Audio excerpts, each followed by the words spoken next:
Qui est ce quatrième homme? Je vais vous dire qui il est. Dans la Genèse, il est la semence de la femme. Dans Exode, il est l'agneau pascal.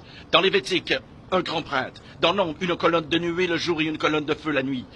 Dans Deutéronome, il est le prophète comme Moïse.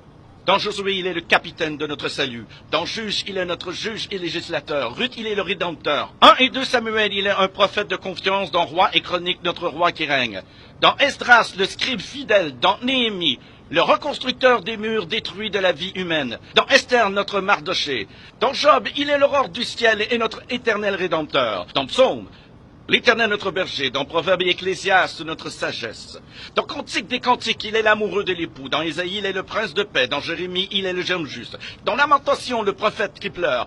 Dans Ézéchiel, l'homme aux 4 visages. Dans Daniel, le 4e homme de la fournaise ardente. Dans Osée, il est le mari fidèle pour toujours marié au rétrograde. Dans Joël, celui qui baptise du Saint-Esprit et de feu. Dans Amos, le porteur de fardeau. Dans Abdias, puissant sauveur. Dans Jonas, notre grand missionnaire. Dans Michée, le messager au beau pied. Dans Nahum, le vengeur des élus de Dieu. Dans Habacuc, l'évangéliste de Dieu criant, accomplis ton œuvre dans le cours des années. Dans Sophonie, le sauveur. Dans Agé, le restaurateur de l'héritage perdu. Dans Zacharie, la fontaine ouverte dans la maison de David pour le péché et l'impureté. Dans Malachie, le soleil de la justice s'élevant avec la guérison sur ses ailes. Qui est ce quatrième homme?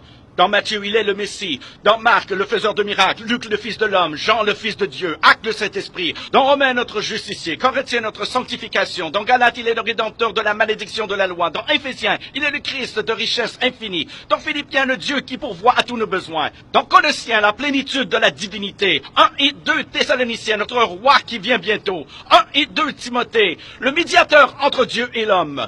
Tite, notre fidèle pasteur. Philémon, notre ami qui est plus proche qu'un frère.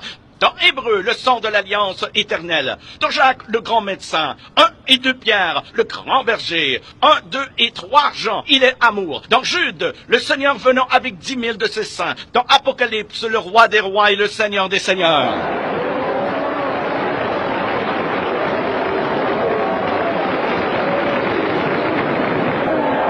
Qui est ce quatrième homme? Je vais vous dire qui il est. C'est le sacrifice d'Abel.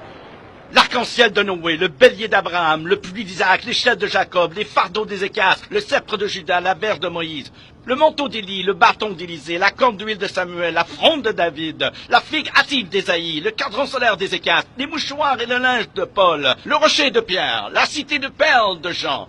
Il est un mari pour les veuves, un père pour les orphelins, pour ceux qui voyagent en pleine nuit. Il est l'étoile brillante du matin, pour ceux qui marchent dans une vallée solitaire. Il est le lys des champs, la rose des sables.